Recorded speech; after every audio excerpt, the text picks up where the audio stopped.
તો જૂનાગઢના ઝાંઝરડા ચોકડી નજીક અકસ્માતનો બનાવ સામે આવ્યો છે। અહીં મહાનગરપાલિકાની ફાયર વિભાગની કારે અકસ્માત સર્જ્યો હતો।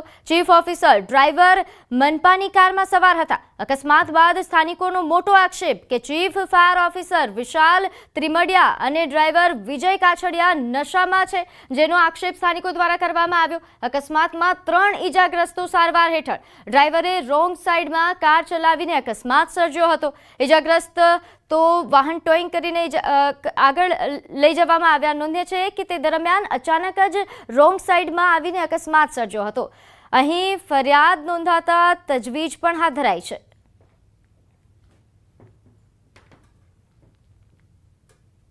અમારી ગાડી સાઈડમાં હતી અને ગાડી બંધ થઈ ગઈ હતી, તો એ ટોઈન કરવા આવ્યા। તો અમે જે ગાડી બાંધતા હતા પાછળથી અમને એકદમ બોલેરો આવીને બધાને ઉલાયરા, મતલબ એક્સિડન્ટ કર્યું, સીધું ફૂટબોલ જ થયા ત્રણેય, હાથ પગમાં ને ફ્રેક્ચર ને એવું બધું થઈ ગયું અને મને મૂંઢા લાગ્યો અને પછી મેં પોલીસ સ્ટેશનમાં જાણ કરી કે આવું બની ગયું। બંને ડ્રિંક્સ કરેલ હાલતમાં હતા। બંને 2 વ્યક્તિ હતા। કઈ રીતે હતા? પીધેલ હાલતમાં હતા, મતલબ ડ્રિંક્સ કરેલી હાલતમાં હતા। 11:30 વાગે અમે ટોઈંગ ક્રેન બાંધવા ગાડી બાંધવા ગયા હતા। 2 જણા પાછળથી આવીને અમે ટોઈંગ હું કરતો બેલ્ટ મારતો, 2 જણા વાંચ જાય ફૂલ નશાની હાલતમાં હતા। અમને 3 જણાને ઉડાડી દીધા અને હાથમાં, પગમાં અને કમરમાં 3 જગ્યાએ ઈજા થઈ। તો બનાસકાંઠાના પાલનપુરમાં માલમ રોડ પર વાસળા નજીક સર્જાયેલા અકસ્માત કેસમાં કાર ચાલક સામે 2 અલગ અલગ ફરિયાદ નોંધાઈ છે। પોલીસ પુત્ર શાહિલ મુડેઠિયા સામે ડ્રિંક એન્ડ ડ્રાઈવ સહિત અકસ્માત સર્જવા મામલે ફરિયાદ નોંધાઈ। પીડિત કાંતિભાઈ પટેલે અકસ્માત સર્જી ઈજાઓ પહોંચાડવા મામલે ફરિયાદ નોંધાવી છે। તો તાલુકા પોલીસે દારૂ પીધેલી હાલતમાં કાર ચલાવવા મામલે પણ ફરિયાદ નોંધી છે। ઉલ્લેખનીય છે કે પોલીસની પ્લેટધારી કારે અકસ્માત સર્જ્યા બાદ પોલીસ પુત્ર સહિત કારમાં સવાર અન્ય યુવાનો રફુચક્કર થયા હતા, જેમાંથી એક વ્યક્તિને સ્થાનિક લોકોએ ઝડપી પાડ્યો હતો અને પૂછપરછ કરતા કાર ચાલકે દારૂ પીધા હોવાનું કબૂલ્યું હતું। તો આ તરફ કચ્છના અંજારમાં મહિલા એએસઆઈના હત્યાના આરોપીએ પોલીસ સામે આત્મસમર્પણ કર્યું। પોલીસે આરોપી પ્રેમીની ધરપકડ કરી। ગત રાત્રે એએસઆઈના પ્રેમીએ જ ઘરમાં ગળું દબાવીને હત્યા કરી નાખી। પોલીસના મતે ગઈકાલે રાત્રે લગભગ 10 વાગે એએસઆઈને તેના પ્રેમી વચ્ચે ઝઘડો થયો હતો, જેમાં ગુસ્સે ભરાયેલા પ્રેમીએ એએસઆઈની હત્યા કરી નાખી હતી।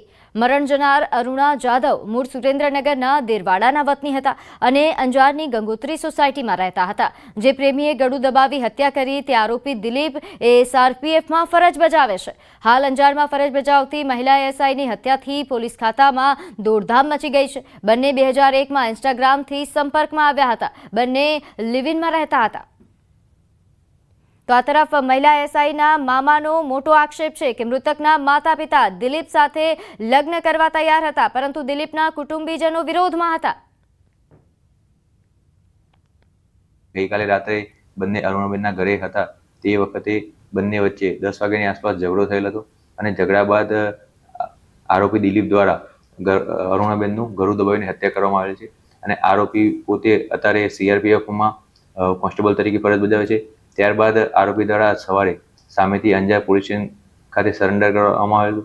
મારા બેન બનેવી આ દીકરા સાથે લગ્ન કરવા સંમત હતા અને આ દીકરો જે દિલીપભાઈ શંકરભાઈ જાદવ ગામ ટોકરાળા, એને મારી ભાણી સાથે 3-4 વર્ષથી કે સંબંધ હતો અને 2 પ્રેમ સંબંધ નિભાવી એમનું શાંતિથી ગુજરાન ચલાવવા માંગતા હતા।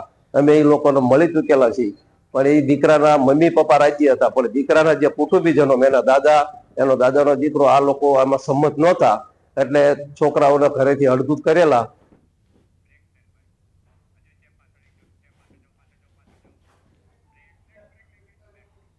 તો સમાચારોમાં હાલ સમય થયો છે કે નાનક